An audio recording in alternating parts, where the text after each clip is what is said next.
would like us to just check in with is just briefly how you are, where you are, in terms of you being here at the meeting. So if I can go around in the order on my screen, Carol, is Yes. it clear what I'm asking you to do? I think so, yes. So how am I, where am I in this moment? So I'm still in London. And how am I? I am, I'm looking forward to today because I'm facilitating the ICCC meeting later on, and really any bit of new learning that I get, I love it because there's opportunities to apply it. So I'm really looking forward to that today. So I've got my pen and paper ready and I'm all enthusiastic. Great, thanks, Carol. So really looking forward to the application, to learning more and applying this evening when you are facilitating. Great, and you are still in London. Okay, thank you. Sharma, you next, please. Sharma, and then Umesh. Oopsie, all right. I think we'll have to skip Sharma. Umesh, if you can perhaps just wait, okay. Let's just give Sharma, are you able to check in now? Yes. I'm going to go on to Umesh. She said yes, I think her voice is soft. All right. I'm wondering whether it would be easier for you if you switch off your video, or is it not possible on your phone? Yeah. Okay. Oh, now right, we hear you better. You're clear. I can hear you. Okay, so just where you at and how you are. So today is my son's annual function in school. So I just just attended that and sitting in the car joining in today. And I just revised the monster chart and sheet which we had done last time, and also replayed the video of last recording because I wanted to see the call again. So there I am. Okay, great. So your son's, I couldn't quite hear the word, annual meeting at school. Is that right? And that's part of why you are in the car, and that you've revised the monster chart and you've revised the video because you wanted to see it again, and that's where you're at the moment. Did I get you? Okay, right. Umesh, you next, please, and then John. I'm in Ahmedabad right now at my home. Yeah, just about to celebrate my dad's birthday after our call.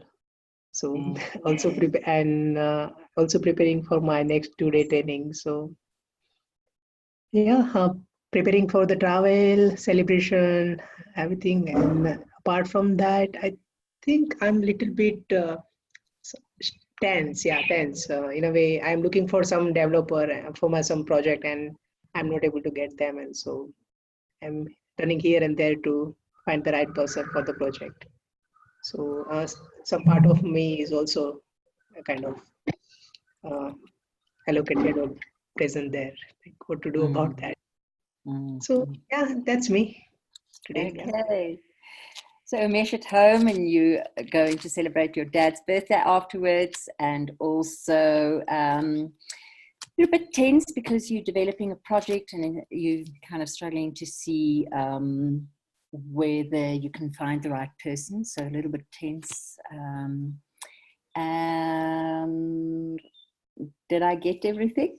Yes. Okay, thank you. It feels like I left out an important bit, but anyway. Okay, thanks. John, next. I am also tense because I'm going off on a big trip for 2 weeks on a Wednesday, and I'm feeling way behind in my preparations. And so, yeah, that's where I'm at. Okay. So, John, also tense because you're going off on a training project, and that's where you are at the moment. Did I get you? Yep, I'll be gone for 2 weeks. Gone for 2 weeks. Yes, you're in Chile for 2 weeks. Okay. And Amesh, I remember now that you said that you're going to be doing a two-day training starting tomorrow. Is that right? Okay. Well, thank you very much, everybody. Don't forget yourself. Oh, yes. Thank you. Thanks. So I am here at home. It's a lovely day. Out here, I'm looking at the garden and all the flowers in the garden. So I'm in a good space. I'm looking forward to learning more because I am the circle admin for the ICCC tonight. I'm doing that. And yeah, always nice to get the next piece so that my confidence can grow. So thank you. So you're at home in South Africa. You can see the flowers and the garden outside, and you're looking forward to today because, like, you'll be working with Carol actually in that ICCC meeting, yeah, and hoping to be picking up things. Yes, thank you. Did I get that? 100%, thanks. Okay. So I have. Go ahead. I'm just realizing I'm mirrored. Because that's what I'm used to. Normally doesn't happen in sociocracy, does it? Let's go to reflections on the last call. Let me take it back for a moment, because in fact, we in the last call, if everybody looks on the Weaver thing, and I can tell that we have. Let's see. We have lots of people. We have everybody in the meeting notes, and for reflecting on the last call, if you go over to topics and open up session 3 on the topics, you can see that we spent a lot of time on the challenge with class date and time last time, and we did it to show an example of trying to make a difficult decision together, and we moved through the picture forming and proposal shaping and decision making in that. And one of the things we decided was to see if we can, it says down here, substitute teachers on the 21st and 28th of October. Well, at this point, I have a substitute teacher for the 21st, whose name is Karen Gimnick, which Carol and Johanri will recognize. And one of the things she'll be teaching is the power of mirroring when you're facilitating. So you were actually anticipating what she was doing, and she's going to try to take everybody. You and Carol will be very familiar with that, but maybe not so much perhaps doing that in the context of facilitation. When you have couples that you're,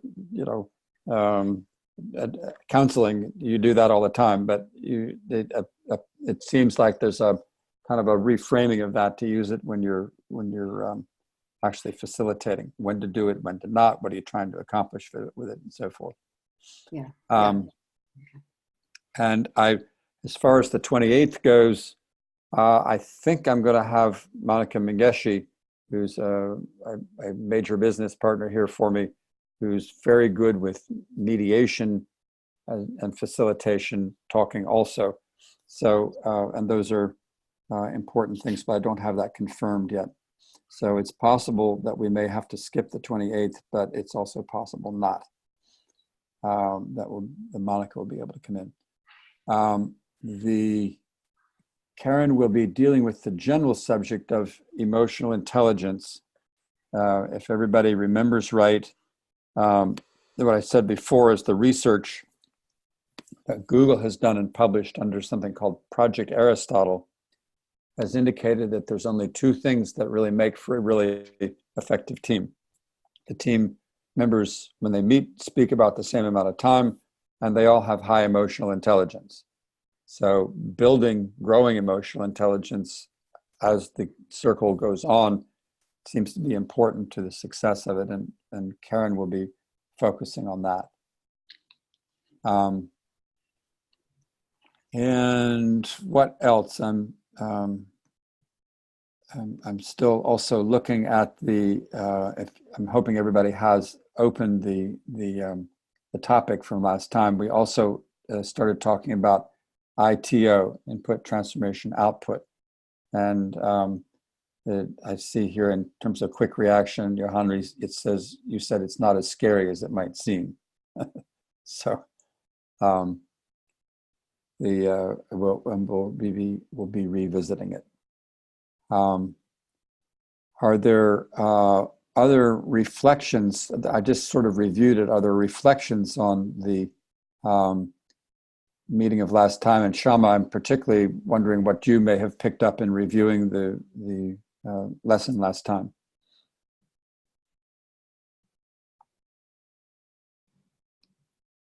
And Shama, you are muted.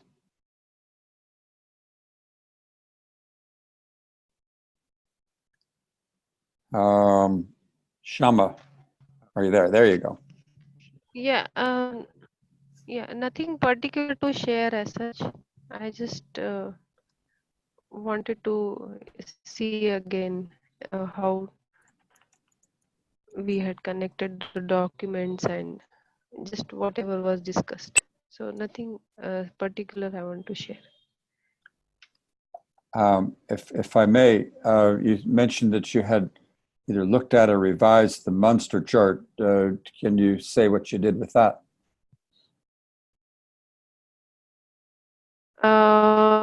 I just in the sheet I looked at some of the points and went back to what actions are to be taken. Like I just revised it a little bit. Okay. If you at any point feel like sharing your revisions, I'm sure we'd all like to see them. Okay. That would be great. And we're going to be working in the topics today. One thing you could do would be to open an item under the topics and put it in there, and then everybody could comment on it. I think there is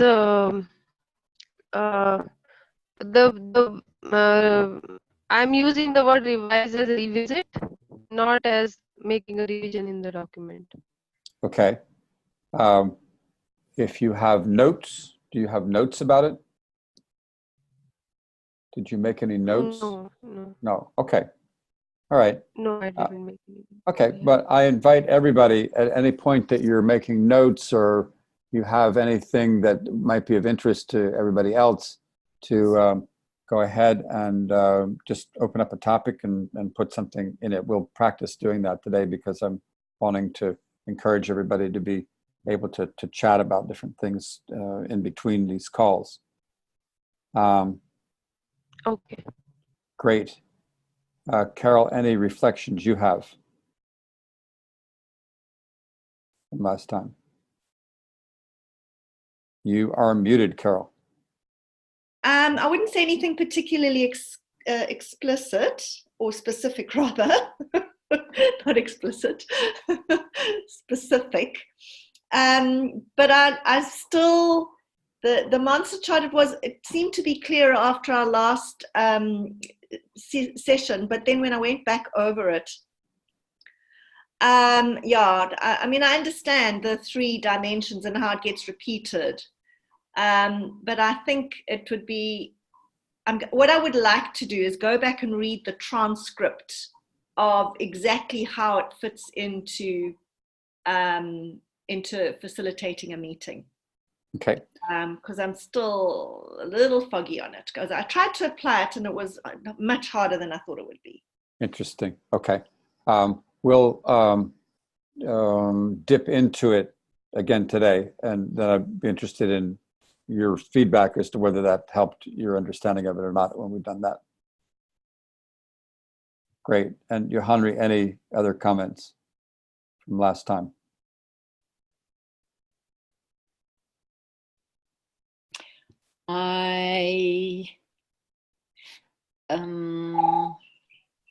No, I don't have any specific thing that I want to add. I also, the Monset chart is clearer to me, but similar to Carol, I'm not sure exactly how to kind of apply it. Okay. I haven't tried to apply it, but that's a question that I've had. Okay, good. And Umesh, do you have anything? No, John. Okay. Nothing. Okay, good. Then let me just say that today what I'd like to cover is if we look at the meeting agenda that we put together for today.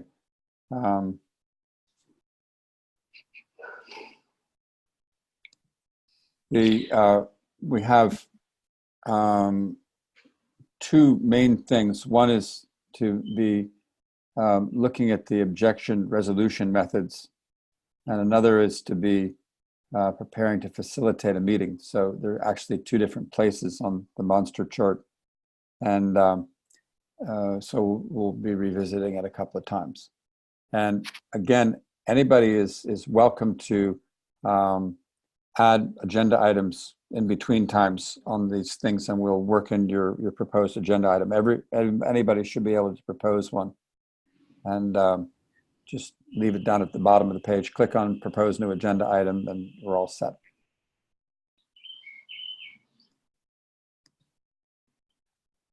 Let's go ahead.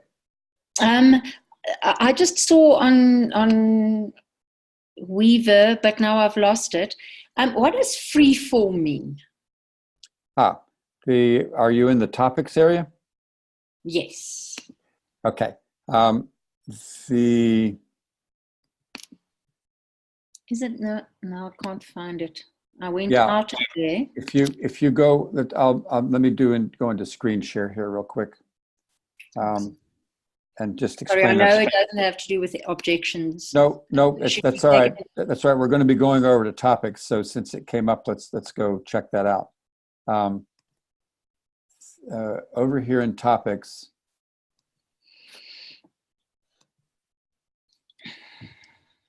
If I am opening a new topic, and I was going to ask everybody to do that a little bit later anyway, so I'll show you. If you create a new topic,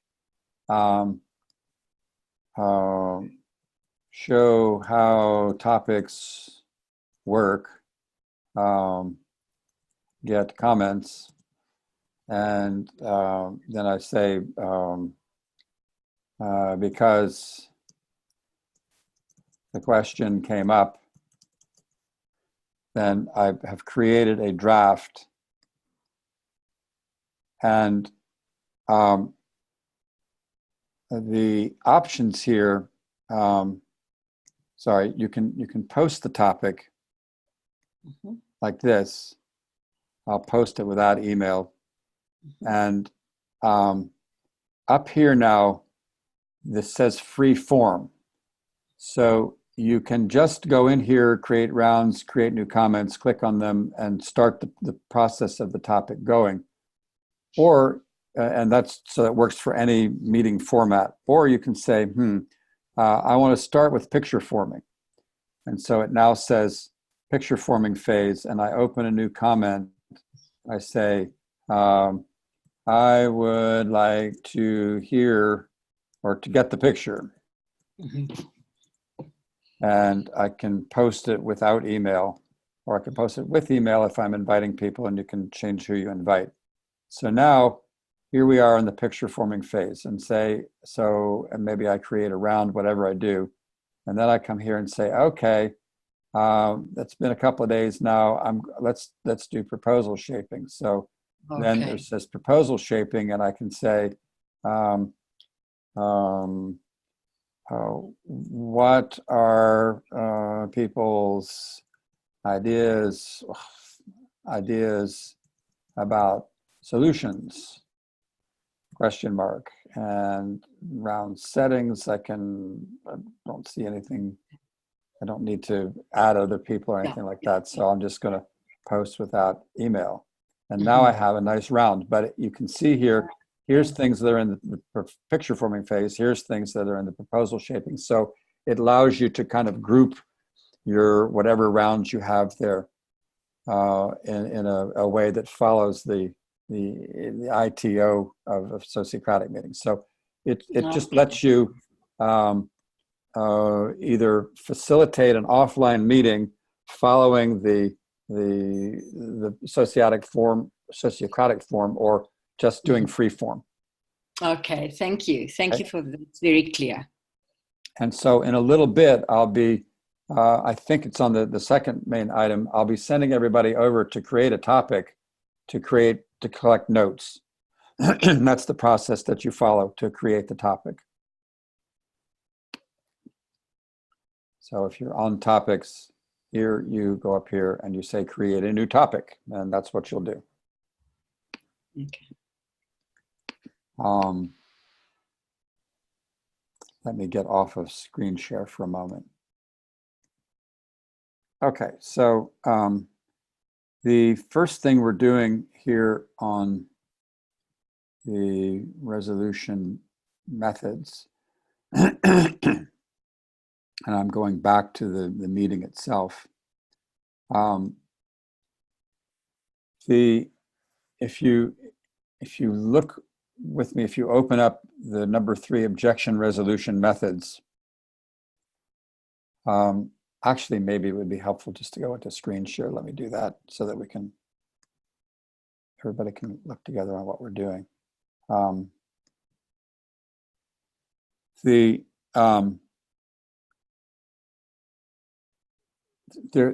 is a list in the summary sheet of different sorts of objection resolution methods, and I would like, since we've got just a few people, we'll do it. We won't break into subgroups.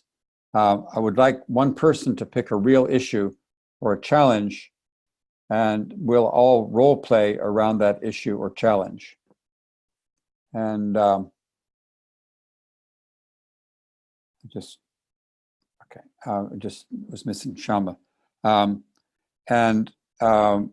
we'll go read a skit, and we'll analyze the process from that skit as to how the facilitator handled things. And then we'll ask where on the monster chart do these two exercises fit in. So for the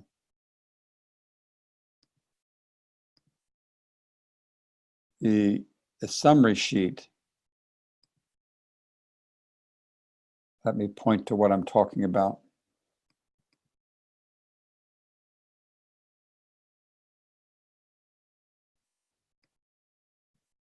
Okay, so we studied this last time, and we went through a picture forming, proposal shaping. We've made a decision on what to do about classes.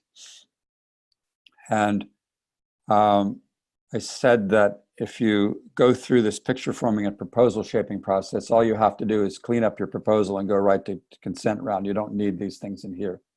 If you start with a proposal that somebody's walked in the door with, you need to have time for clarifying questions and some quick reactions so that the person can modify it if there seems to be something obvious. And then you go for a consent round. If you have objections, and hopefully you have objections because that's how you improve the proposal, you have several methods of moving forward. These are listed in roughly the order of frequency that a facilitator will use to resolve an objection. The facilitator amends the proposal. So if you have heard somebody say, I would be for this, except we all have to chew gum, then you would do a nice reflection back and say, okay, so if we change the proposal to say everybody chews gum, then you'd be okay with it.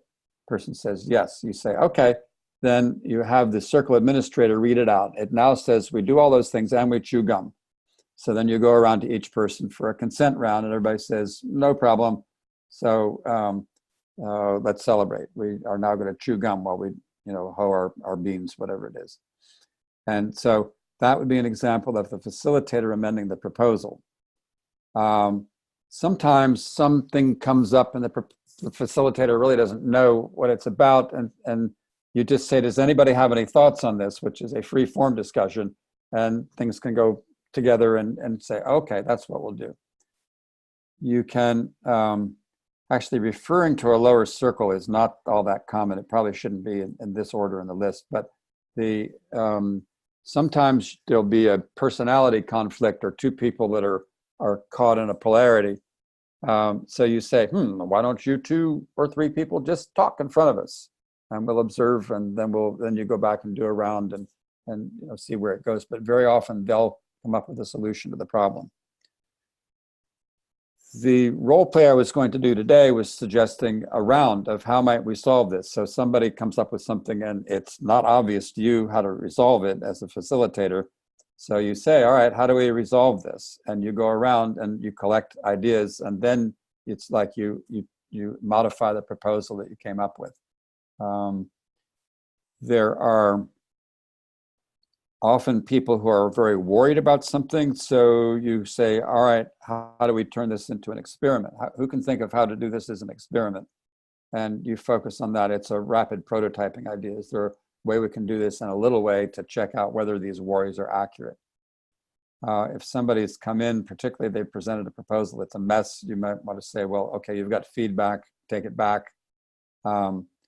It can be that nobody knows the answer to this, that there's really, some really good point has come up. So you just on the spot can say, all right, Susie and George, would you please see if you could research this? Anybody else want to join them? Okay, Sally, good. All right, you're now come back to us next time.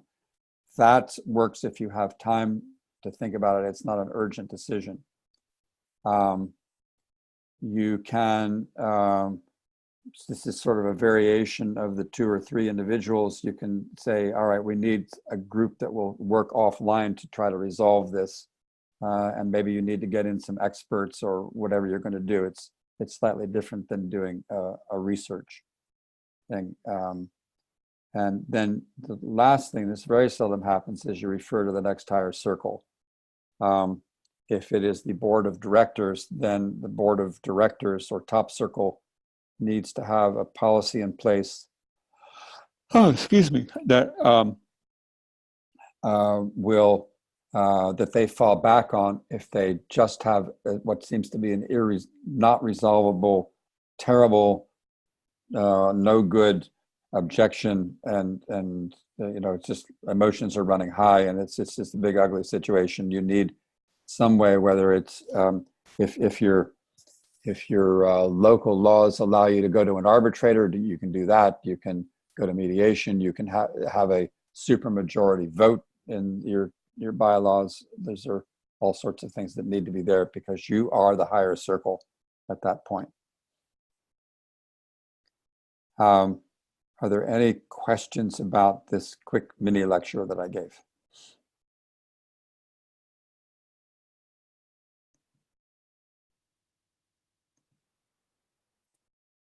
Yeah, you're hungry.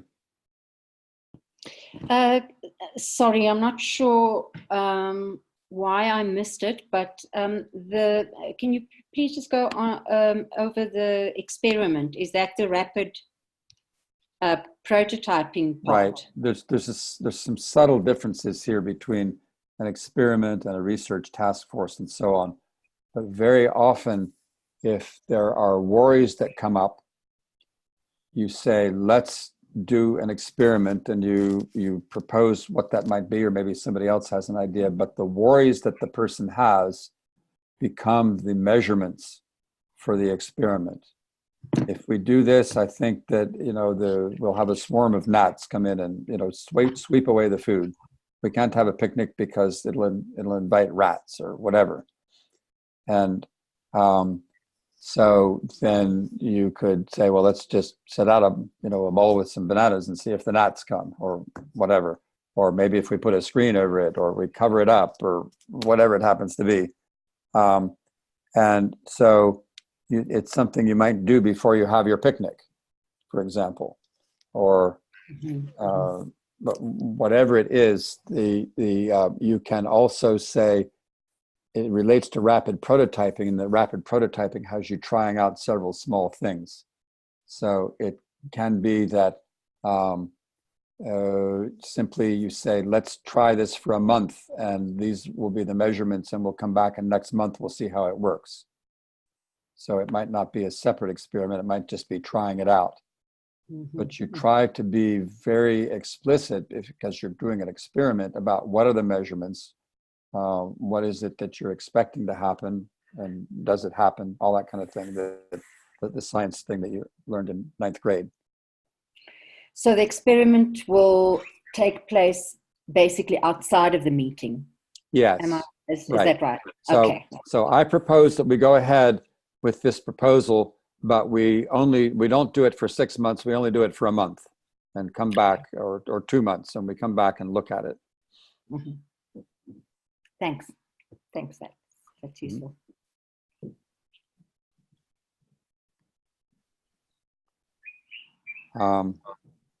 All right, so let me get back out of this.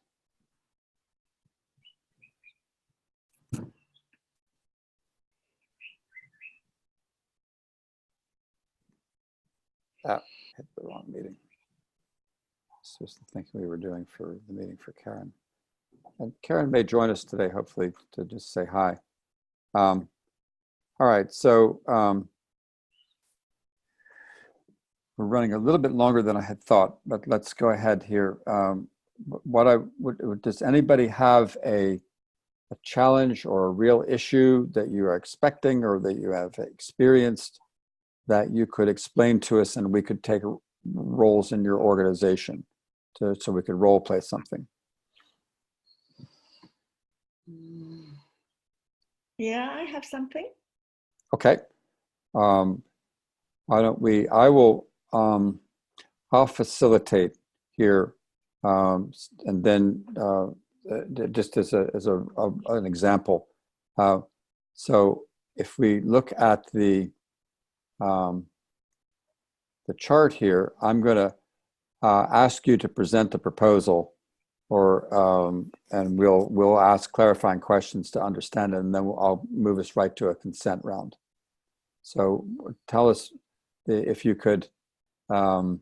We could ask you, well, what's the picture, and move through all this stuff, but I'm really wanting to focus on the objection process. So what is there a proposal or a way you can describe what the situation is?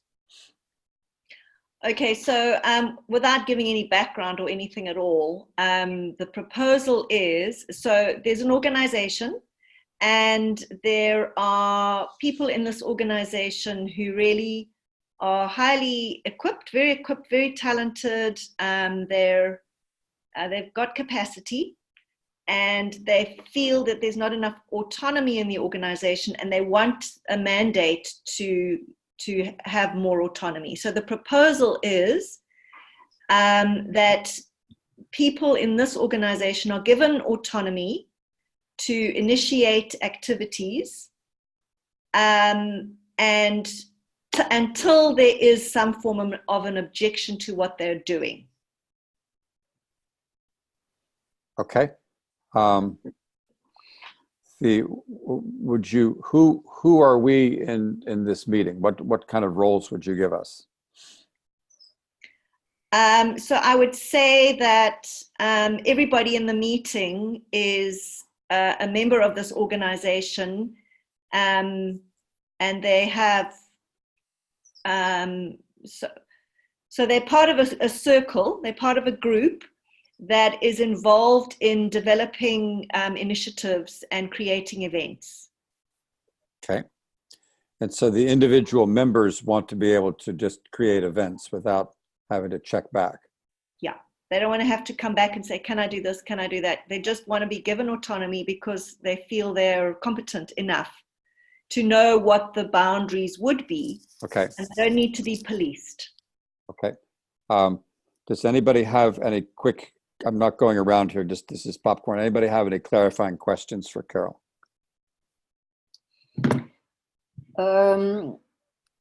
Yes, please. So, Carol, what I would like to find out is how we as members will know what the people are doing if they're not asking us for permission. So there are feedback opportunities. There's kind of two loops. The one is the opportunities at monthly meetings to feedback. And there's also offline opportunities for people to make contact with you and say, hey, what you doing? So it's kind of a two-way process. Okay, any other clarifying questions? Oops, I don't know what happened there. Sorry, I have another clarifying question. You say they can do as they can take the initiative until such time as the organization objects. I would like to understand more about that. What exactly do you mean? Until one of this group objects. And so until somebody goes, oh, I don't know if that's the right thing to do, or I'm not. So you've got carte blanche to do what you want to do, to take the initiative. And until somebody who becomes aware of what you're doing feels some kind of discomfort, and then we bring it back to the group for a discussion around where do we go from here.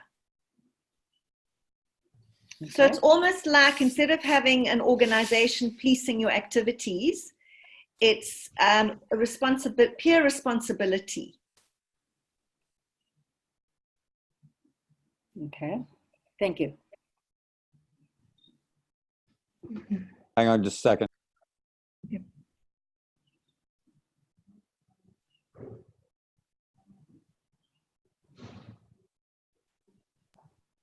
My daughter is visiting and a whole delegation of people just started walking through the room talking in the background. So I was like,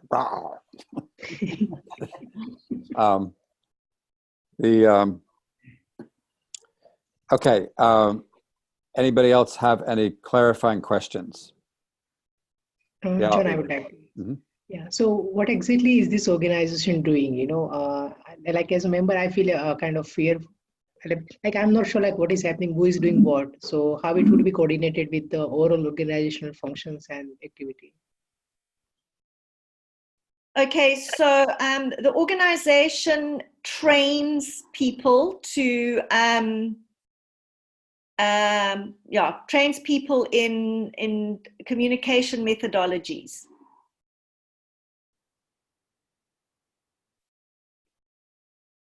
Your trainers and communication trainers. Yeah. And there are lots of lovely ideas, but the process is being slowed down because everybody's got to come back and get permission to do stuff. And they don't need to, if they want to organize an event where they're teaching a bunch of people, they can go ahead and do it. They organize everything from beginning to end. They don't have to keep coming back until somebody objects.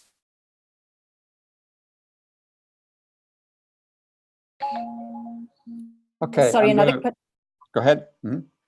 Sorry, another clarifying question, Carol. So the projects or the events that they would be organizing, the training that they would be organizing, obviously it will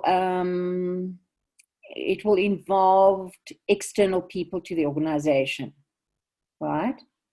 Am I right? So yeah.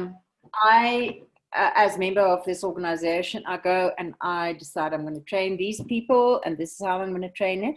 And then people hear about it and they object. My concern is, I don't know whether this is a clarifying question, John, or whether that would be part of an objection. Actually, you're giving quick reactions already, but that's fine.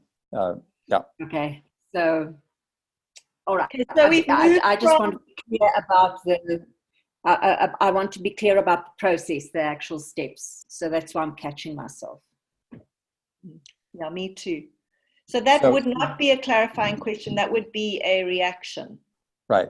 So let's move to quick reactions. Do you have any thoughts? Do you want to modify your proposal based on that quick reaction? Me, do I want to modify? Right. So John, do I do that as it goes along, or do I wait until everybody has quick reactions? I'm moving us along. We've just completed the quick reactions. There's one quick reaction. Oh, I see. Okay. You're speeding. But otherwise you might wait, and it depends upon what, what comes up. Generally, I'll have everybody give a round of quick reactions and then give you a chance to modify. Okay. So the quick reaction was to do with somebody outside of the organization objects. No. So I'm training somebody hears about it in the organization, you hear about it, and now you're objecting. How am I going to be managing it with the people whom I've trained who are outside of the organization? Does that make sense? Yeah. So you won't do anything necessarily until the discussion has happened. So I hear about you having done something. Say you went and had tea with one of the trainees, for example. Yeah. Okay, and I object to that as being part of the methodology. So we then bring it to this forum where we're all meeting, and we have a discussion around it. We have some feedback and we discuss it, and out of that will come action. Maybe there won't be any action. Maybe there will be action. It'll depend on what we decide to do about it. But you can go ahead and do what you want to do until the point at which somebody objects. So I don't want to change the proposal. Okay. All right. So let's say that we had a quick reactions round. Now I have the circle administrator, since there's been a lot of discussion, repeat exactly what it is we have on the table. And the circle administrator says, okay, the proposal is that we can all just arrange events as we want in order to be able to be fluid and not have to come back and get approval to do it. And that's fine unless somebody objects. If somebody objects to what we're doing, then we sit down and we all talk and figure out what to do about the objection. Okay, so based on my careful notes, that's what the proposal is. So let's go around for consent on this. And here's Karen. Karen, welcome. We're in the middle of an exercise, so just check in real quick and we'll carry on. Oh, good to be here early in the morning for me. I'm happy to lurk. Go ahead. Great. So let's go around for any objections. So we'll go around for consent. I'm speaking for me. I'm fine with it. Umesh? I have an objection. Okay, we'll come back to you. Johanri?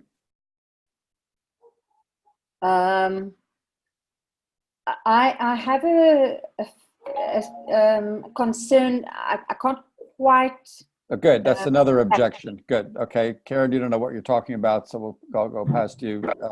And did we lose Shama? Yeah. Yes. Okay, that's too bad. Okay, well, let's continue on with the exercise. So we have two objections for it. Umesh, what is your objection? So I'm not sure like how this individual work or the projects is going to be connected with the overall organization work. So like, is this kind of network of the individual who are working on their own and just they have identity of the organization, or like, so I'm feeling confused actually, like how this individual work or the projects is going to be connected with the overall organizational functioning of the work. And Umesh, what you don't know is this is an actual thing that's going to be coming up this afternoon that they're role playing. So, John, I would put that in the category of a clarifying question. It is really, but that's all right. We heard that. And Johanri, what is say more about this odd feeling that you have? So my concern is that if we give people free rein, okay, there is no there's no monitoring about there's no monitoring around whether they are being ethical.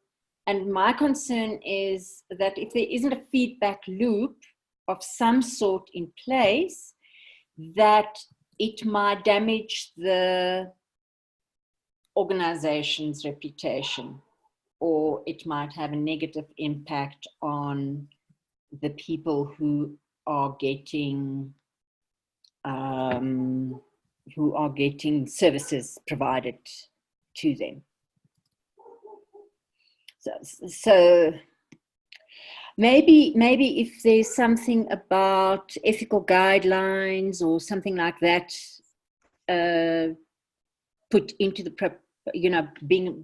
brought us in as part of the proposal, that might take care of this kind of uneasy feeling.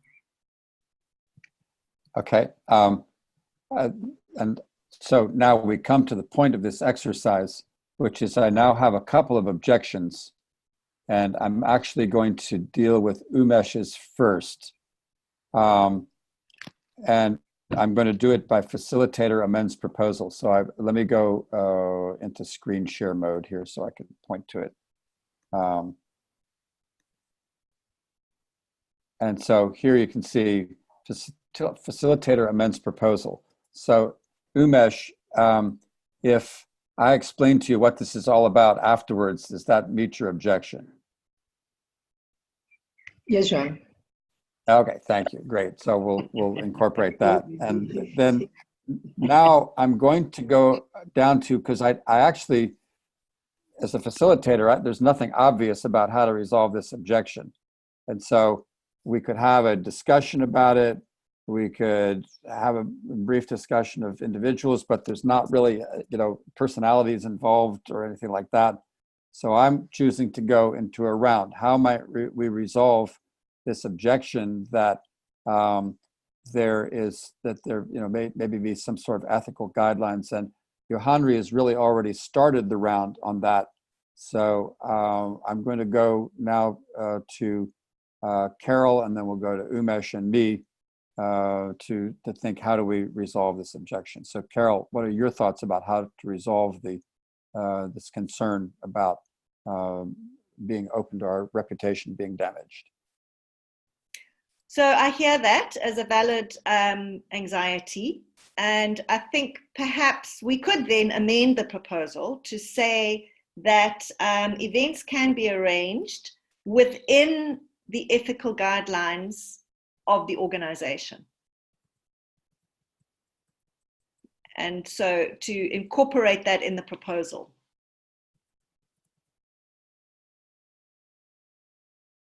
And assuming the assumption would be made that everybody knows, it's incumbent upon them to make themselves familiar with what those guidelines are. Okay. And Umesh, what are your thoughts? John, I don't have any idea about what can be done about this. That's fine. You can, given that you don't know what the hell we're talking about, it's like passing is certainly an understandable option. So my thought would be that people report what they're doing, what they're planning, because I can imagine that there might be conflicts in schedules if people don't know what's happening. And whereas if there was slightly different, then everybody would get more people attending, or so announcing what everybody's doing and keeping that on a list somewhere, and the list would get every meeting, the facilitator would remind everybody that they need to update their list, or there would be a reminder go out to update that list before our monthly meeting. And so that way, if somebody had a concern, they could quickly try to say what their concern was. And the list would be just a summary of what's happening and when do you think you're scheduling it, something like that. And so some kind of opportunity for peer coordination. That's my thought. And let's see, we've had the three of us, let's see, am I missing something here? We don't have Chama. And you'll notice on the notes here, I've said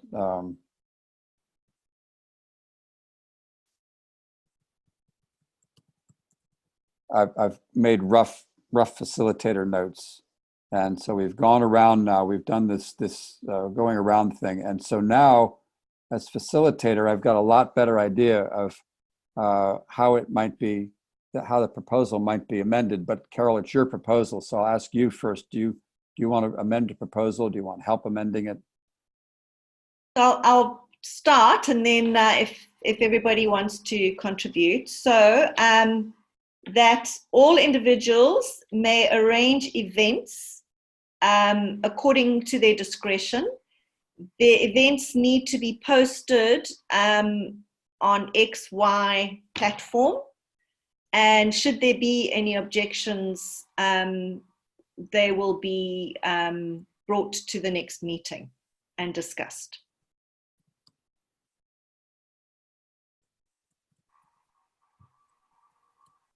Okay, and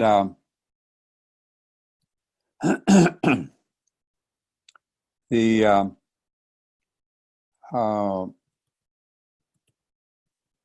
objections discussed next meeting. Everyone, I think, also in here agrees to operate according to ethical guidelines. I think that was also mentioned. What about that? Yes. Okay. So let's see if we have consent to that. I assume you're happy with it, Carol? Johanri? You are muted, Johanri. So just a thought, we may not need to put this as part of the proposal, but maybe to make sure that people are aware of the ethical guidelines, maybe just to send out that kind of document, to send it out so that people can refer to that if need be. Otherwise, I consent to the proposal. Okay, now this actually I would count as an objection, and I just went in and I changed the proposal. And so I'll have to go back around with as amended. I'm fine with it too. Umesh, with Johanri's change, are you still okay? You're muted. No objection, John. And Carol? No objection. Consent. Okay. Yay, we made a decision. Okay, so what we did is we demonstrated having a round of how you might solve this problem. And we had some nice objections in there. And when Johanri came in and said, well, I don't know if this is part of the proposal or not, but I said, objection, and we'll treat it that way, okay? When in doubt, it's an objection. And and then we came through and we celebrated. That's the last step here. Yay, we made the decision together. So that's an example of doing what we said we would do over here in this, which was look at objection resolution methods. and it's time for a break because it is now 10:30 more or less, or at least my time. It's 30 after the hour. And so let's take a quick break. And Karen, if you could hang in there with us when we get back from the break, we'll talk a little bit more about what your thoughts are and keep going with this exercise. So break time, be back in a couple of minutes. Some people joining today, I think Anna Saker was on a train ride. Mona had terrible internet problems, so she's just listening to these recordings. Shama was on here. We couldn't get hold of another person. So when you do it, you may have more people than this. Okay. You may have up to 6 people, as opposed to just the 2 that we have today. Yes. That is interesting because of the 3 we have, 2 are already quite familiar with half of my curriculum. So we'll want to think about that. Right. And in fact, earlier in the session, I had Johanri doing the opening round, and she started mirroring everybody and said, "Oh my goodness, I wasn't supposed to do that, was I?" So, my influence is creeping out into the world of sociocracy. I love it.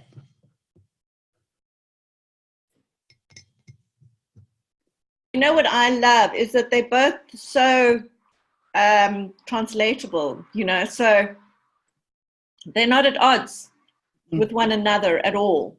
The sociocratic processes are very fit to the Imago ethos and vice versa.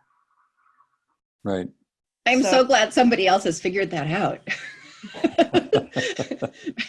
I was learning about both of them largely in parallel. I mean, they came to me in about the same time, and the more I looked at both of them, the more I was like, each of these needs the other.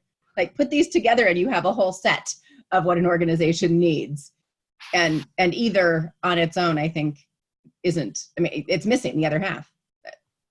Yeah, so. It is. And one of the downfalls of the past Imago, the international organization, is that they try to simply apply Imago methods.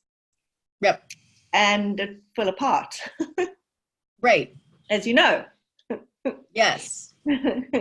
Yeah, and the challenge now is that, having learned from that, they're now adopting sociocracy and resisting using the Imago tools within sociocracy.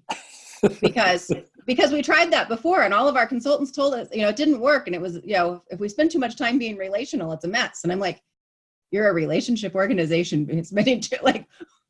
Yeah. Well, I didn't get that memo, Karen. Well, you and I can talk about where you're most likely to hear it, but I was recently on an Imago meeting and suggesting doing some dialogue because we were stuck. Sociocracy had us stuck, and I suggested some dialogue and got resistance from some very interesting people. Okay. Like, as in, we didn't do it because I could not convince the meeting that doing dialogue was a good idea. Interesting.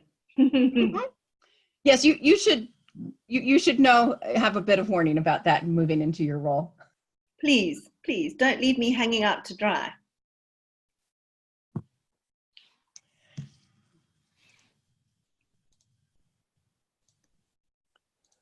Sorry, I just needed to go fetch my charger. Great. Okay, so Karen, how long are you able to be on the call today? Can we involve you in some of these exercises, or not? I was planning to sort of lurk and multitask. Okay, that's fine. Then we won't involve you in the exercises. I was going to sort of take in as much as I could. Well, this is, if I just do this call, I think this is the beginning of a 6 or 8 hour stretch of constant Zoom calls. Right. In my day. Right. The end of which I'll be back with Carol and Johanri. Okay. So just hang out if you want. Feel free. We will not involve you in the class. Thank you. So I have here opened let me go into screen share again.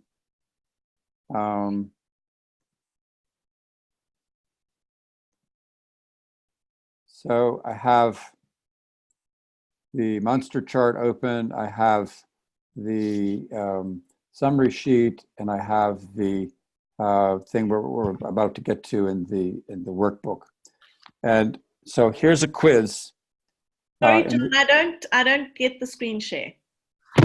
Are you in full screen? No. Okay, there we go. Okay. Thank you. Yeah. So here is the Munster chart. It's quiz time. What parts of the Munster chart did we touch on in that exercise we just did?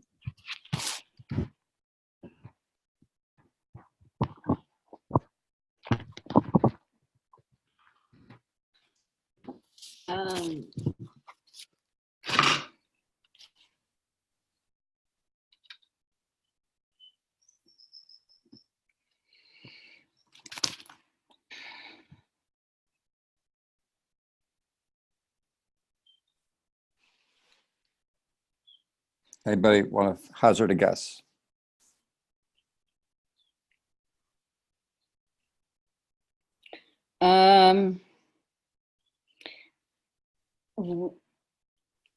We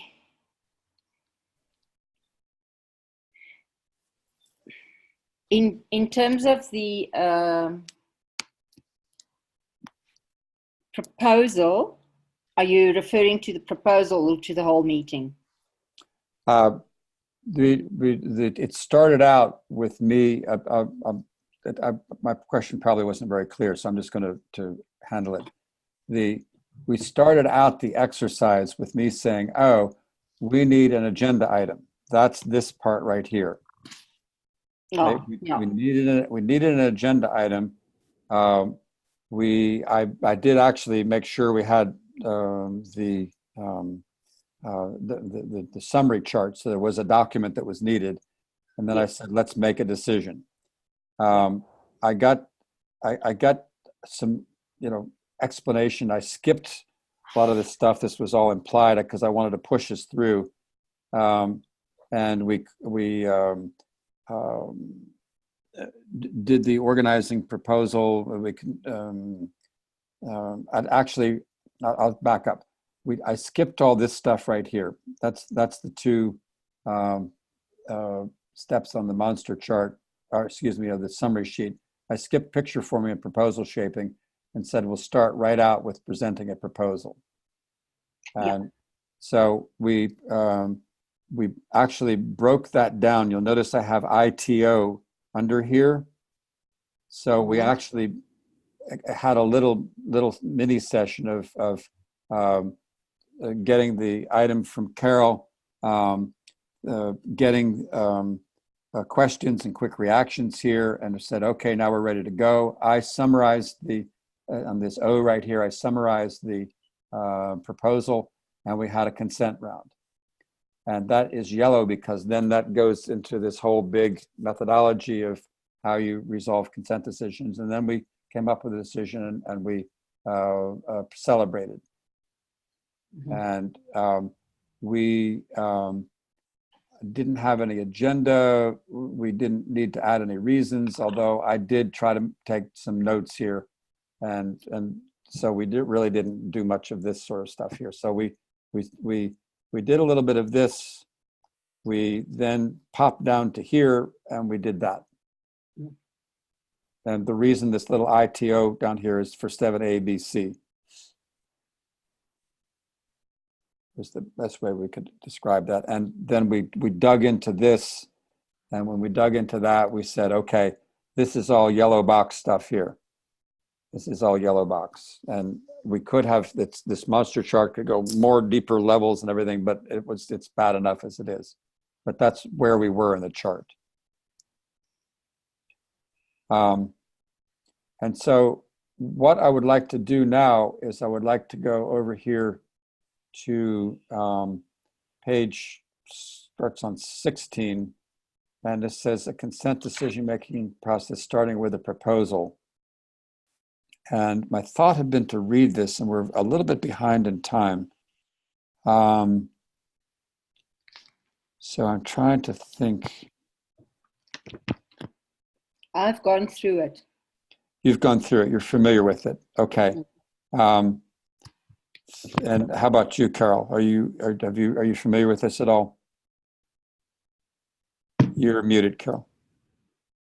I must say that I found it quite difficult to stay with it. My concentration wavered.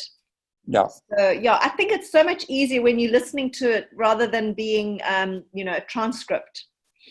Right, So, and the transcript I've discovered doing skits is not as engaging as trying to do what we just did, which was have a simulated meeting. Let's look here at it says to audience step 8, and so I'm at the bottom of page 16. Let's just analyze this script a little bit. Step 8 is this: they're at the consent round, and what's been happening up to this point is that they've had an opening round here. All those steps have been happening, and if you're looking at the monster chart, that's up here. So it simulates all this, and then it hops down here. There's a very brief introduction of an agenda item, and then they're going through this here is what the skit is about. And we don't end up going back up this side in the skit. And so let me just focus on the proposal. Sam wants to move faster.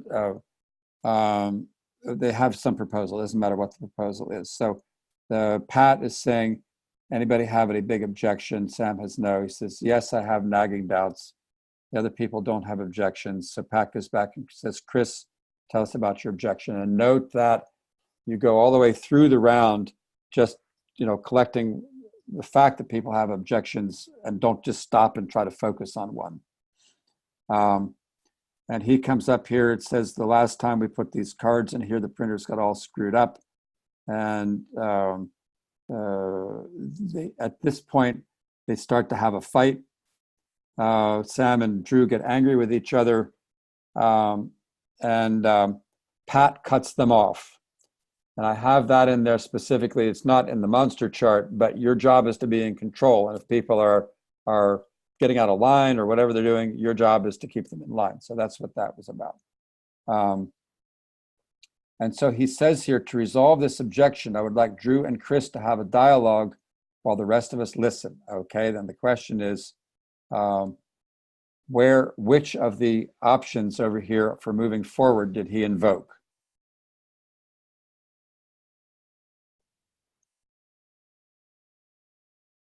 Brief dialogue between 2 or 3 people. So that's an example of that as the brief dialogue. And then, so then they end up talking, and Pat says, okay, let's check for consent with the proviso that we got a factory technician in here. Anybody have an objection? And then they have no objection, and they do high fives and celebrate. So that's an example of going through a consent process where you're using a different method, where you're using brief dialogue. So that's just some exercise in hitting these different methods. And whoops, we have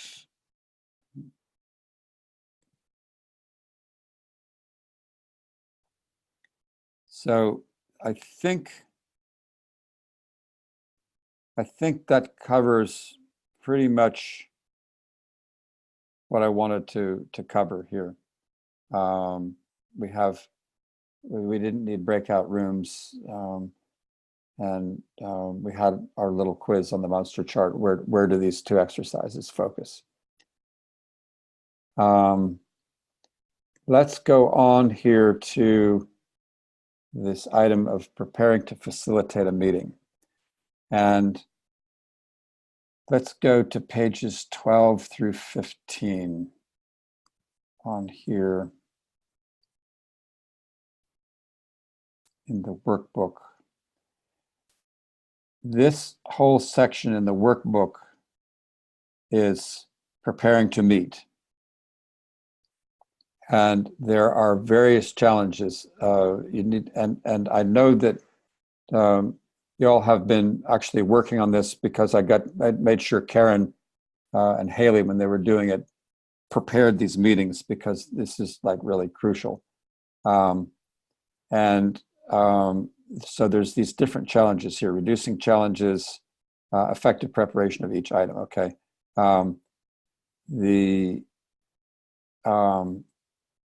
Steps 7 through 9 of the summary sheet, there's all this detail in here about when you decide to use consent to a proposal for an item, check whether the proposal seems to be quite complex and could be subdivided into multiple simpler proposals that will be easier for you and your group to track or to consent to. So all these things that are here are all considerations for.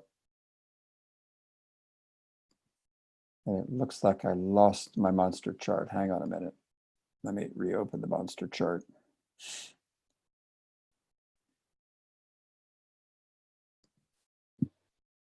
John, where is that? The monster chart? Let me show you over here. Information that you've just shared, preparing for. The exercise I want to do is have you go back and look at an agenda item and come up with 3 agenda items and actually do some of the things that are in this. And so I'm trying to lay groundwork here. And so the preparation of the agenda item is up here to some degree in the firming up the meeting plan. But you do that preparation, and the results of it are in here in 551. You announce how you're handling the item. So it's both here in a collecting agenda items and preparing the agenda, up here in the 1, 2, 3 step. And I don't seem to have that part of the manual. I'm sorry? I don't seem to have that part of the manual, that unit 2. Oh, this one. Okay. Yeah. Go over here in the documents. Thank you. And okay. click All training right. materials, and you should see Foundations of Sociocracy workbook. Yeah. Do you see that? If you click, okay. Are you seeing the screen? I'll do that. I printed it out and it didn't have that part. That's what I'm confused about. Oh, really? That's interesting. But okay. Anyway, let's not. But I'm worried about that. If you can on the side sort of go here, get off the screen share and open that up. I want to be sure that there's not something squirrely. Okay. In the documents that I've set up. Sure. I mean, I don't have any problems, so I don't know why you should. That was a joke. I must just pull myself together. Yeah.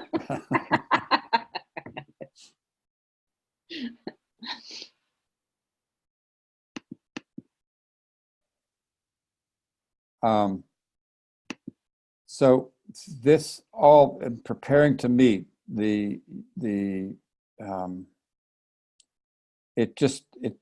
points out to all the different things, like the election process. If you're unless you're designing the job description on the spot, you need to make sure you have one, and the responsibility is all laid out beforehand. And this says here, if you suspect there are interpersonal challenges within the group that might make reaching consent challenging, consider arranging for empathy or mediation support for the people involved prior to the election. So there's all sorts of things that might happen up here on this prepare agenda thing. And you announce, this announcement can go be half a sentence, or it can be very detailed. Like, I spent some time describing how I wanted the item to be introduced here when we did our first exercise. And so the exercise that I was hoping to do here today is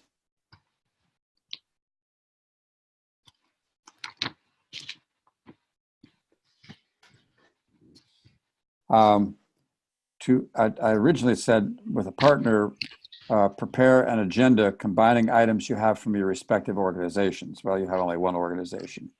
Open a new topic and use comments to record your notes. I would like you to open a topic, and each of you enter 3 agenda items, and then for each item, pick out one of the preparation areas that is relevant and say how it applies to your item. Describe to your partner, make a couple of notes. So what I'm proposing is that we have the 2 of you, one of you can do a screen share and open up a topic item and actually do this exercise. And the flailing around I've done here is just to show you in the chart where you are. And again, to summarize, you're kind of having this meeting right here, but you're preparing to be able to introduce the items here. So this will tell you how you handle this part.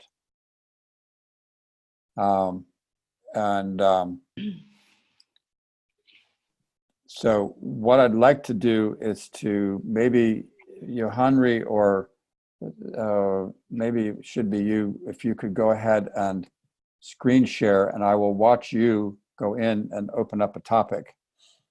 And I'm picking on you because you're more on the circle administrator role than Carol is. So if you want to screen share, go in and open up a topic, and we'll go from there. And John, while she's doing that, I also couldn't find this part about preparing to facilitate a meeting in that Foundations of Sociocracy workbook. So I have just discovered what the problem is. There are 2 workbooks. The one is Foundations and the other one is Advanced Facilitation. I was looking at Foundation. So was I. Okay. Thank you. I've just caught problem solved. Yes, it's thank goodness it was one of those classic things where it's just a matter of we didn't communicate accurately and not some value conflict or something. Yeah. Okay, so Johanri, go ahead and pretend you 2 are in a breakout session, but we have observers. Okay. And so go ahead and just go to topics. Go ahead and do a screen share first. Okay.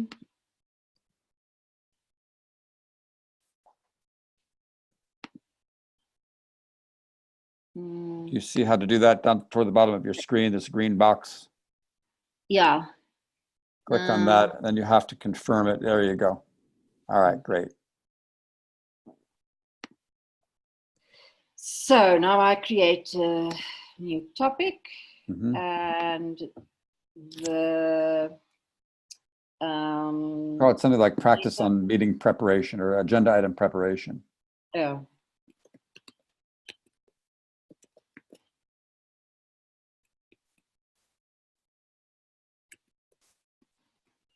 Okay.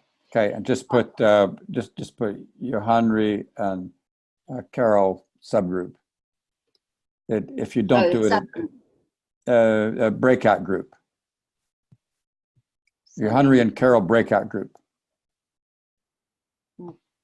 Okay, so now. Do you see that you have a cursor going in the box there? Yeah. Yeah. So just keep typing. Oh.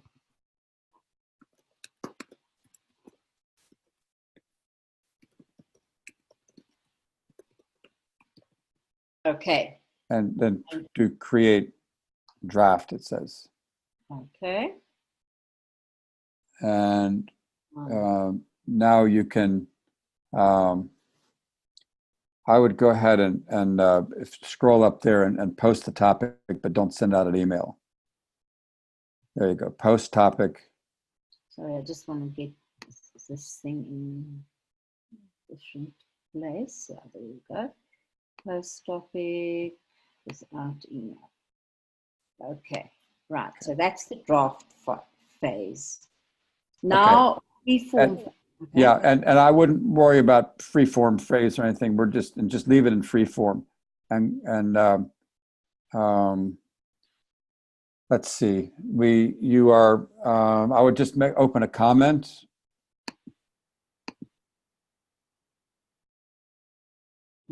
Okay. And you could say in here, Johanri's.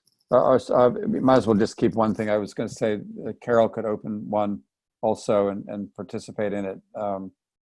And in fact, that's interesting.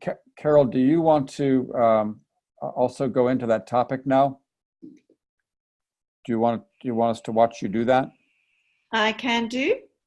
Okay, so Johanri, you can keep working here. You can put down 3 tentative agenda items of some sort. It can be any organization. It can be different organizations. Just put down typical agenda item topics.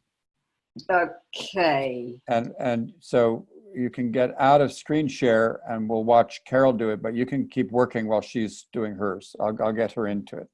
So I just want to see how I get, because now you need to help me here, John, because I don't know how to get out of screen share because I can't see a button for that. Yeah. Oh, how do you do that? What did you do there? Did I do it? I think you did it. It usually there's a red box that says get out of screen sharing that's hidden behind the pictures. Okay. Actually, Umesh? I have done it from the admin.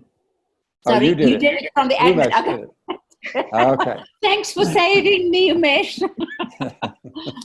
It typically is hidden when you're in screen share. You'll have pictures.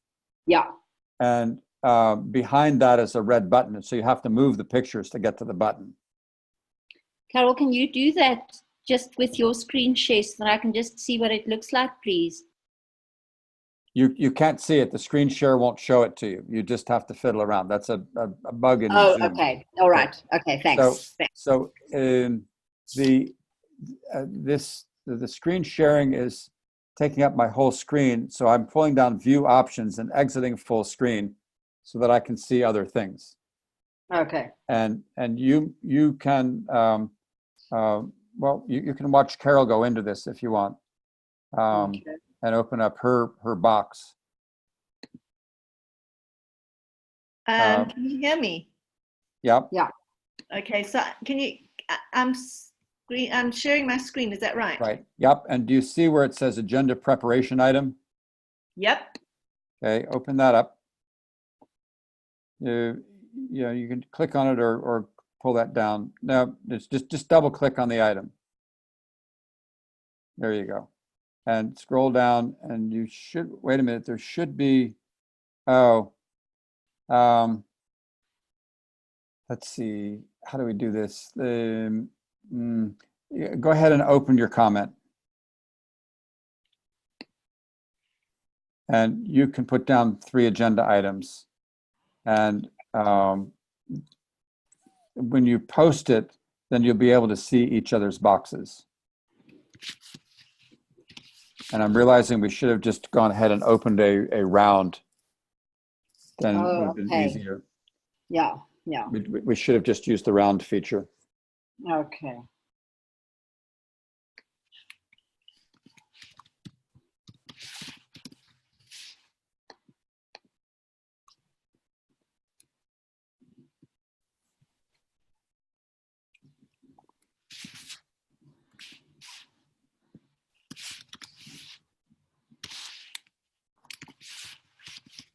There we go.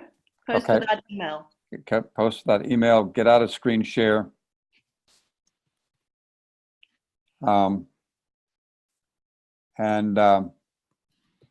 Everybody can go into topics and open that topic. And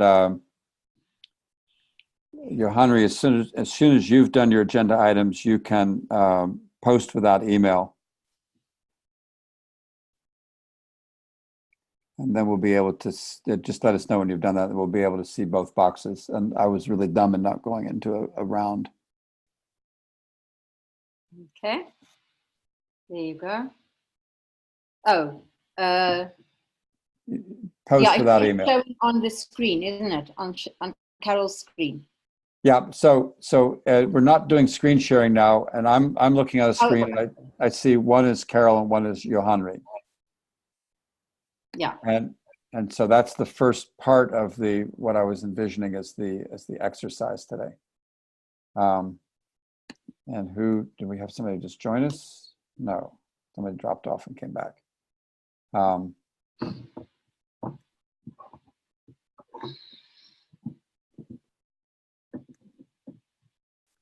So the exercise today is to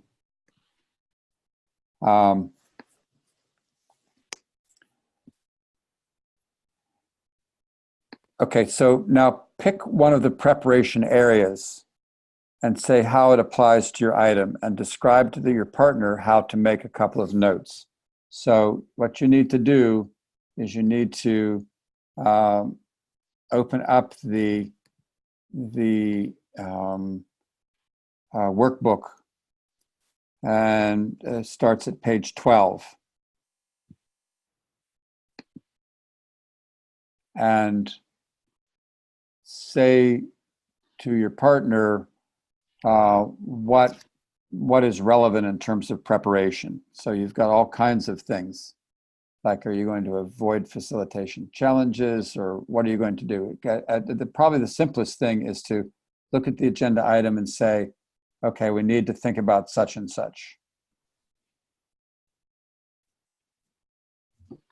Go ahead.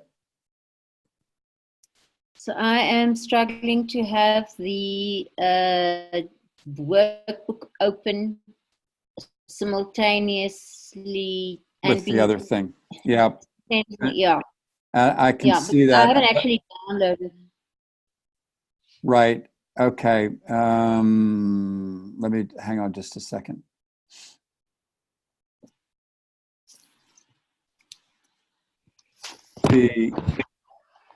First of all, Johanri, how long do you estimate the amount of time for each item?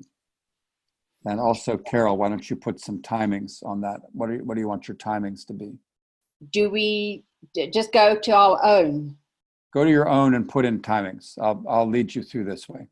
Okay, so edit. Okay. Member circle report. So that should be not very long, about 5 minutes. Sharing projects, I like that to be 20 minutes, depending on. Right, and just so put it in there and update it. In other words, you have to open the pull the little pull down box and open it in order to be able to edit it again. Yeah. And so and Carol, do the same thing for each item. Say, put in how long you think it should take. Yeah.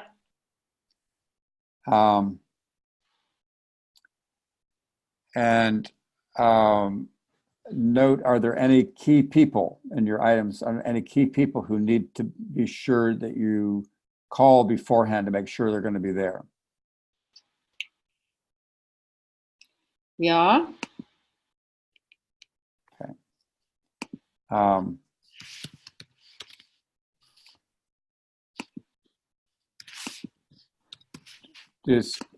And then next, are there any items that need to be subdivided into another item or into multiple items? I think the answer to that is no. Yeah, I have got one. Okay.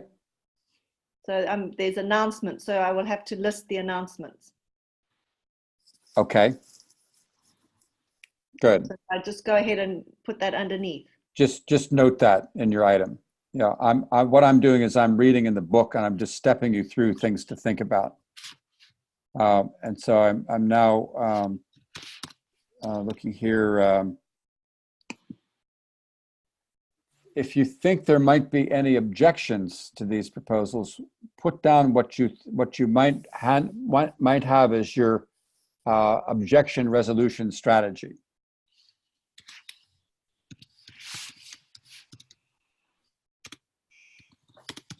So we just saw 2 or 3 of those.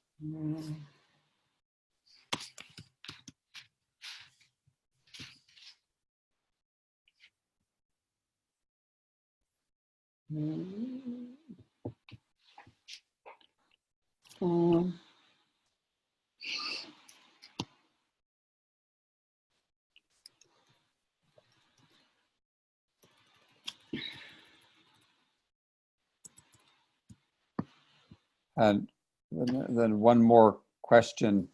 Do you need, is this an item that you should ask somebody to prepare it? That's one question. Another one is your item one that you could have somebody else facilitate for their learning. Or in your case, Johanri, is it one where maybe you're kind of involved in and you would like somebody else to take notes? Do you need to write a note to somebody and say, could you be taking notes for part of this? Okay, can you just backtrack, please? I've lost you. Yeah. Yeah. So I'm okay. You're taking notes in here, and I'm just trying to have you think through on your items. Do any of these concerns apply, and when you're preparing things? So it looks like the ILO sharing and the conference aims and domains, that might actually be something where you'd want to be sure to remind the conference circle aims and domains to make sure whoever, yeah, okay, you're confirming the rep is in attendance on that. Good, okay. Where are you not? It looks to me like you're up with me. Oh, okay. All right. So I wasn't sure about where I would, about the note taking. That's what I wanted to clarify. Okay. So the facilitator can think, gee, I'd like somebody to facilitate this item so that, because they seem to be exhibiting some interest in facilitation and they could use some practice. It's part of a facilitator's job to be building facilitation skills. You don't want to do that on all the items, but some might really lend themselves to that. In the same way, you want to be able to, as often as you can, delegate note-taking, Johanri. And so you can say, can I have somebody else be taking notes during this time? Do I need to make sure that they're aware that I want them to take notes? Oh, okay. All right. So this would be a good one for Mary to be taking notes on. So you can note that. So and John, if I want to edit Johanri's notes here, can I do that, and vice versa? In this case, and this is you're stuck with a reply on this. I really regret that I didn't have us go into a round, because the round you can go in and make edits to it. Okay. And in fact, what I may do here, I may just create a round and move you over to that, correct it.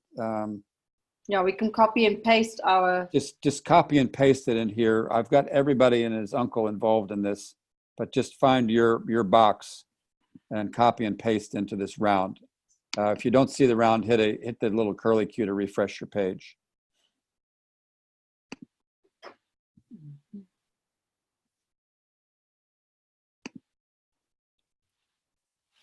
In fact, I can.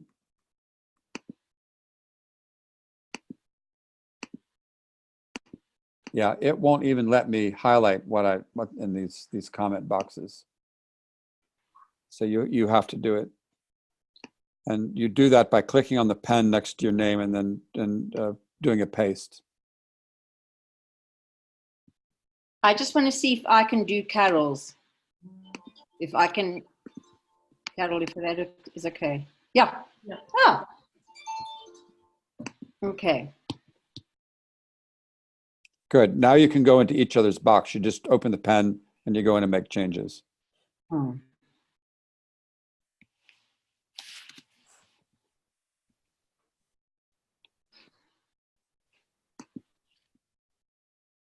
Okay, cool.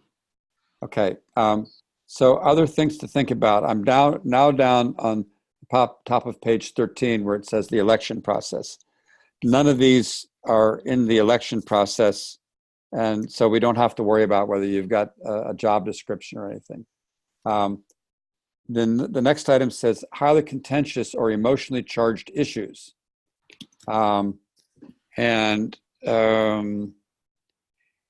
If you think one of them might be emotionally charged, do you need to like talk with somebody beforehand? I know Karen does that sometimes or has done that to really kind of either get an empathy session or connect with somebody about this is what you're intending to do. And if it's not a time sensitive thing, could you maybe do it in two parts, saying you don't expect to reach a decision that time, but you might do multiple picture forming or multiple reaction rounds to get the issues on the table, and then assign a helping circle to work on the proposal. So are any of those relevant to that? That's just a question to ask. So that you know, so that you can announce, when you get into announcing the agenda item, you say, I don't expect to make a decision on it this time. This is highly sensitive. We need to be getting issues down, and I'll be assigning somebody to keep working on them. So then there's the section on page 14 that has a whole bunch of stuff about planning the overall meeting agenda. And it has you looking at closing round comments from the previous two meetings to see if there's any patterns or measurements that you need to bring up. And I'll let you go back and read that. There's just overall general advice about the overall preparation for the meeting agenda. I've got you focused on agenda items right now. You'll be sending the agenda out in writing. You'll be, do you need on the agenda item to say the process that you'll use for the agenda item? Are all these so obvious that you don't need to say that? Or in the way you've got the agenda item spelled out, do you want to put those instructions in there? There's another question to ask. So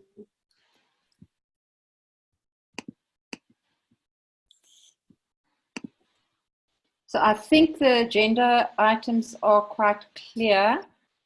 Okay. Because they went out, and we give the option for people to consent to the agenda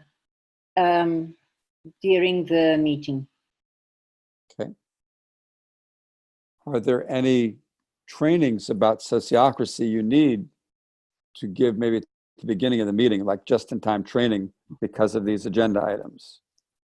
Yeah. And if so, what's that training that you want? It's another question to ask. Mm-hmm.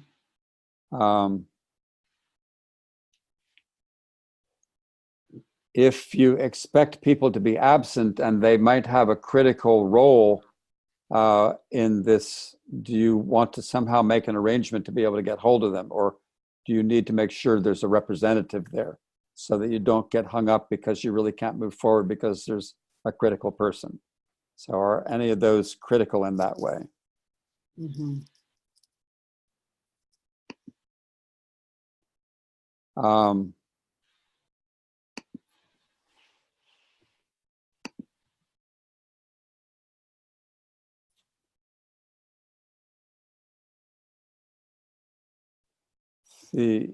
Everybody will be able to see each other so that you don't need any protocols that you have if you only have voice.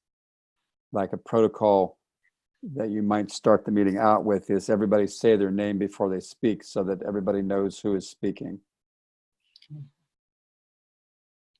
So those are, that I've just run through a long list of things that you can think about when you're preparing a meeting. And you have examples here with your items questions that you can ask. So you, in step 2 in the monster chart, that's when you have the meeting that goes over these things, and then you explain what you're doing if it's at all complex on the agenda item before you actually get into it. So it could be as simple as just saying, we have announcements. So, Susie, what's your announcement? And there's no explanation needed. But if it's the ILO sharing projects, you might want to say that we're going to particularly focus, you want to hear from 2 or 3 ILOs about this before you get input from anybody else. And you might say that before you actually introduce the item. Okay. That might be a modification of the usual thing. So that you start right into the ILO with the ILO people and have them actually dialogue a little bit about what their concerns are. Mm-hmm. That would be a modification, and you would explain that. Okay. Okay, and so I'm going to go briefly into screen share here, just to sort of summarize what I was talking about.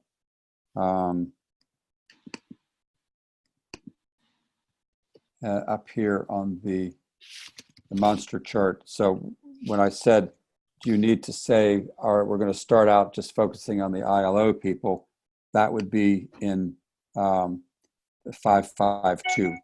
So the next agenda item is about the ILOs. I intend to start with the ILO people. First, anybody have any problem with that? No. And look at such and such document while we're going. And now, Susie, let's start. And so you're over here at 5152, only with a modification. Susie and Charlie, what are your concerns on it? And they lay out the situation for themselves. And then you ask if there's any questions. You might not have to go around. And then you might go around on 554 and say, all right, let's collect ideas. Does all that make sense? Yep. It's Thank you. the part of the discipline is thinking about these items beforehand, and that helps it go a lot smoother. Yeah. Yeah.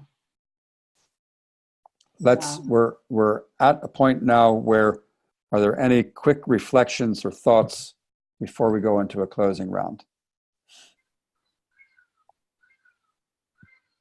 This was extremely useful. Thank you. That's my reflection.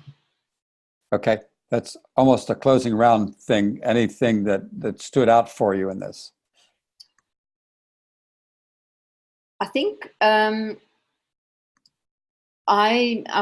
realizing what level of detail one has to have in your preparation in order to really have a good meeting. Both the facilitator and the circle admin. So I'm starting to realize the size of my panties that I need to put on. I'm wearing my big girl panties, John, and to mesh that's what I'm referring to. all this discussion was only just saying there's a level of professionalism that you can get to. It's there. You know, you can fake it till you make it. There's also a level of real preparation and real excellence. Thank you. Yeah. But it's really important to have a sense of, you know, what it entails. Mm-hmm. Lots of growth gifts there. Any comments you have, Carol?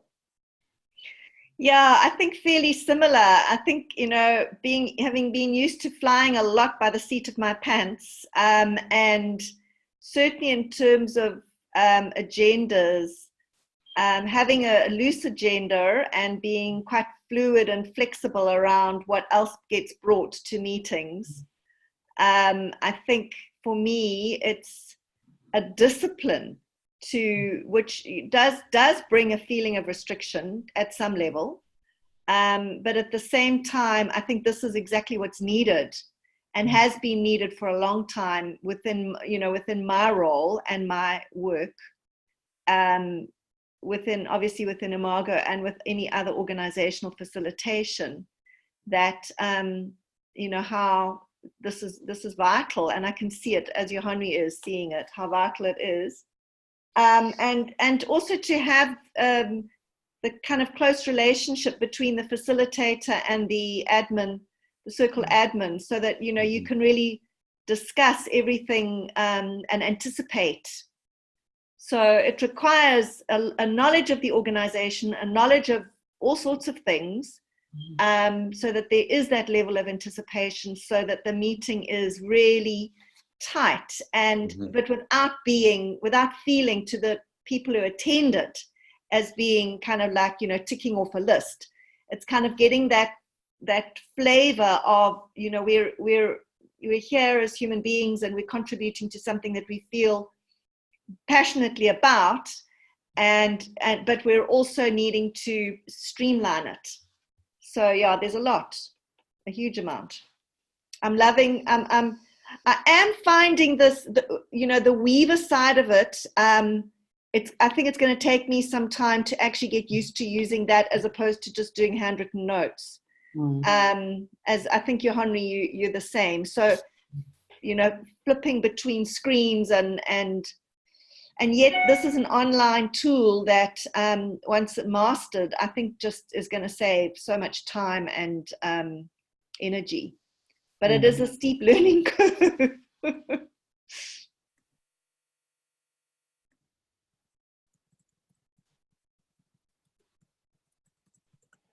Great. Let's go. I actually have one quick reflection. I'm worried about time here.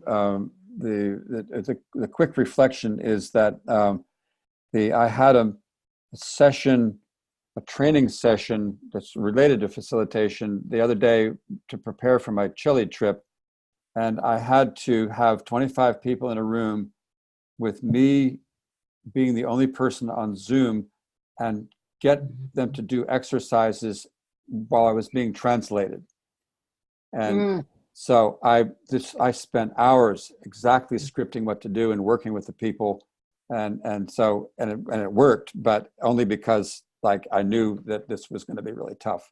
And so the circle administrator is responsible for doing a lot of this pre-meeting work if it's needed, or getting somebody else to do it. But that preparation is vital, and the circle administrator can often help with the wording of proposals and so forth. So it is very much of a teamwork thing. Not that the facilitator can't do it, but there's this dance of who's got the responsibility. And most items don't need all that pre-work, but you got to know if it does, you got to prepare for it. Yeah. Okay, that's my.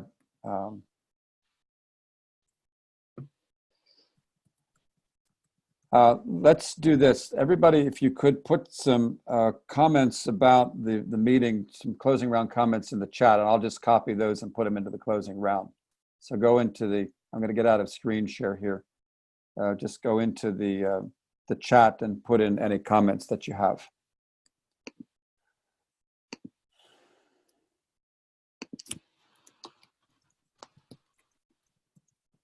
And that includes you, Karen.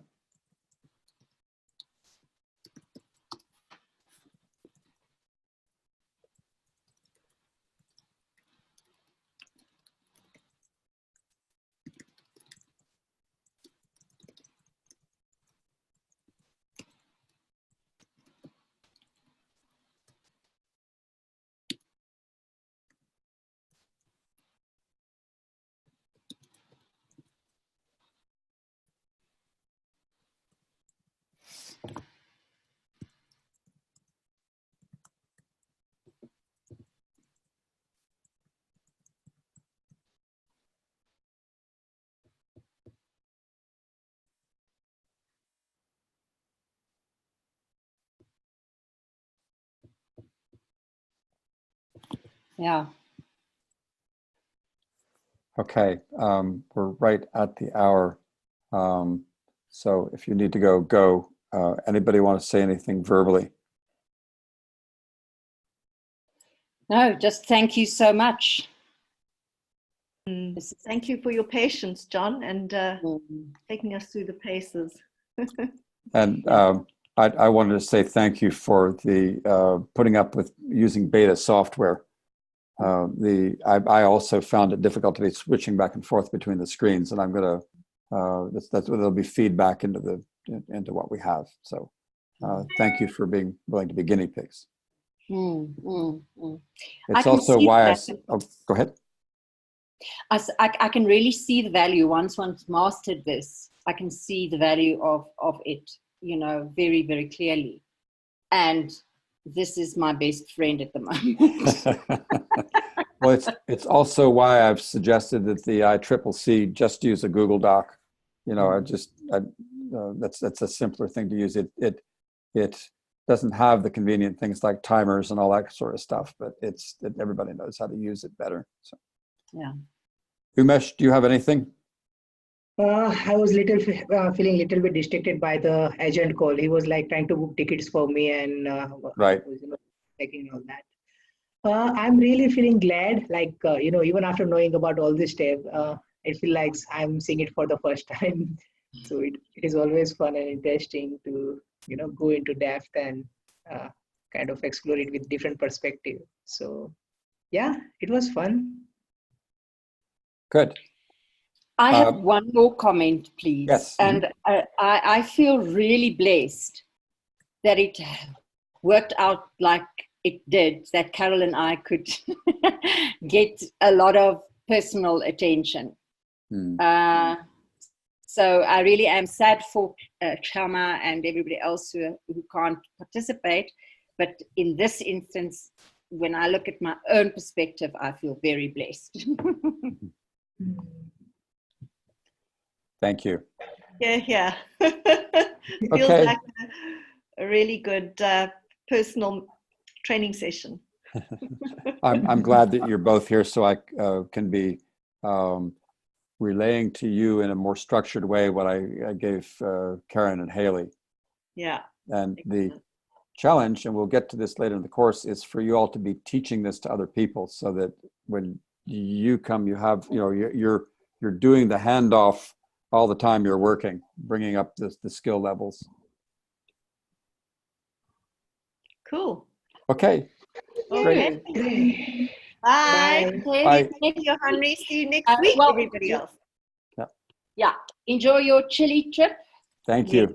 And see you, Umesh, next week. And see you later on. Okay. Yeah. All the best. Bye. Bye. Bye-bye.